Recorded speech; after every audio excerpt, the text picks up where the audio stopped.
Welcome to my channel.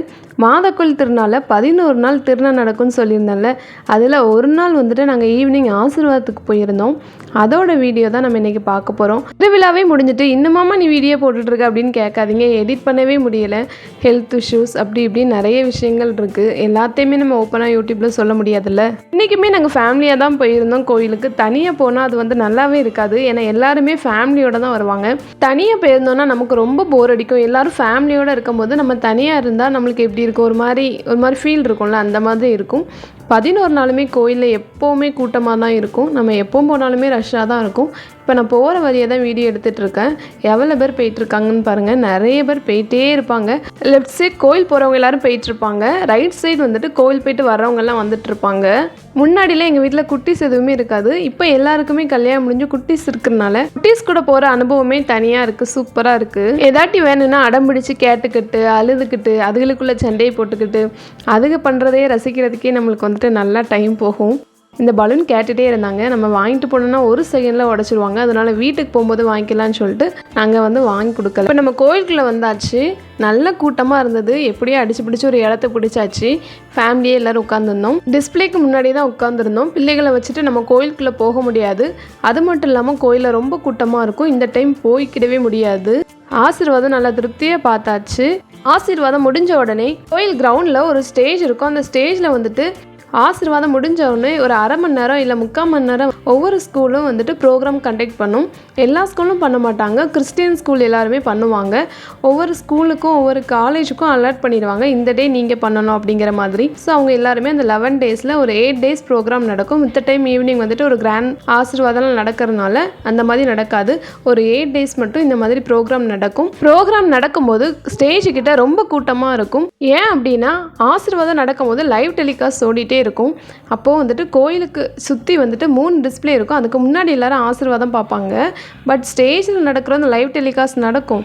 ஆனால் வந்து live பர்ஃபார்மன்ஸாக இதை பார்க்குறதுக்கு எல்லாரும் ஆசைப்படுவாங்க. ஸோ அது மட்டும் இல்லாமல் ஸ்டேஜில் பர்ஃபார்ம் பண்ணுற பிள்ளைகளோட பேரண்ட்ஸும் நிறைய பேர் வருவாங்க. ஸோ ஸ்டேஜுக்கு முன்னாடி ரொம்ப கூட்டமாக இருக்கும். இப்போ நம்ம ப்ரோக்ராம் பார்க்கல, நம்ம வெளியே தான் போகிறோம். இப்போ நம்ம வெளியே வந்தாச்சு. சின்ன பிள்ளைகளை ஊஞ்சல் ஆடுறதுக்கு கோயில்கிட்ட நிறைய ஊஞ்சல் போட்டிருப்பாங்க. அங்கே தான் போயிட்டுருக்கோம். போகிற வழியில் நிறைய கடை இருந்துச்சு. அதை தான் கிளிப்பிங்ஸ் மாதிரி எடுத்தேன். இன்றைக்குமே எல்லா சின்ன பிள்ளைகளும் நிறைய ஆடிக்கிட்டே இருந்தாங்க. நிறைய ஊஞ்சல் ஆடிக்கிட்டே தான் இருந்துச்சு. சின்ன பிள்ளைங்க ஃபஸ்ட்டு மயில் ஊஞ்சலில் தான் ஏற்றி விட்டோம்.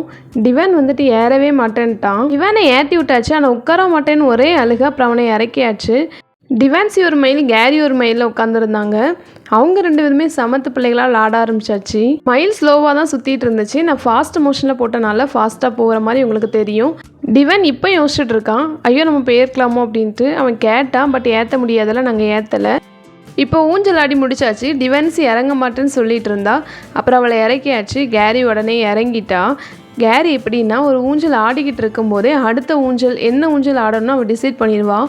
இப்போ அவள் இறங்குறதுக்கு ரீசன்னா அடுத்த என்ன ஊஞ்சல்னு அவள் டிசைட் பண்ணிட்டா. நம்மளை அடுத்ததில் ஏற்றிடுவாங்கன்னு அவளுக்கு தெரியும். அதனால் அவள் பாட்டுக்கு இறங்கிட்டா. டிவான்சியை இறக்கி விட்டனால அவள் அழுதுகிட்டே வந்துட்டு இருந்தா. அப்புறம் ஊஞ்சலில் 2 பேரையும் திருப்பி ஏற்றியாச்சு. 2 பேரையுமே கார் ஊஞ்சலில் தான் ஏற்றி விட்டுருந்தோம். 2 பேருமே ஒரே காரில் தான் ஏறி இருந்தாங்க. 2 பாப்பாவுமே ஏறின உடனே வீலை பிடிச்சி ஓட்ட ஆரம்பிச்சாச்சு.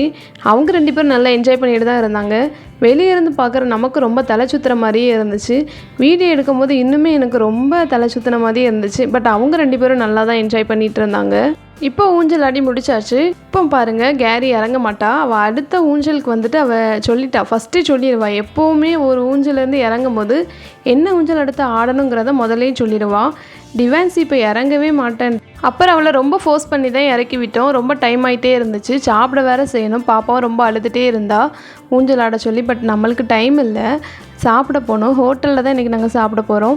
ரொம்ப ரஷ்ஷாக தான் இருக்கும். நம்ம இடம் பிடிச்சி சாப்பிட்ற மாதிரி தான் இருக்கும். இப்போ நம்ம ஹோட்டலுக்கு வந்தாச்சு. இங்கே நார்மல் ஞாயிற்றுக்கிழமை ஈவினிங்கே ரொம்ப கூட்டமாக தான் இருக்கும். ஏன்னா கோயிலுக்கு வர்றவங்க, பீச்சுக்கு வர்றவங்க எல்லாருமே இங்கே தான் சாப்பிடுவாங்க.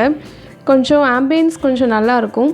ஃபேமிலியாக இருந்து சாப்பிட்ற மாதிரி இருக்கும். அதனால் நிறைய பேர் இங்கே தான் வருவாங்க. இப்போ நம்ம அந்த ஹோட்டலுக்கு தான் வந்திருக்கோம். இப்போ நம்ம 2 டேபிளையும் சேர்த்து போட்டிருக்கோம், ஏன்னா நிறைய பேர் இருக்கோம்ல, அதனால்.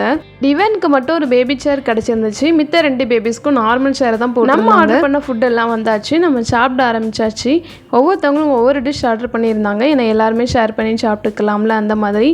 டிவன் ஃப்ரைட் ரைஸ் தான் சாப்பிட்டுட்டு இருந்தான். இங்கே ஃப்ரைட் ரைஸ் வந்து ரொம்ப மைல்டாக தான் இருக்கும், ஸ்பைஸியாக எதுவுமே இருக்காது. மோஸ்ட்லி எல்லாமே கொஞ்சம் மைல்டாக எல்லாருமே சாப்பிட்ற மாதிரி தான் பண்ணியிருப்பாங்க.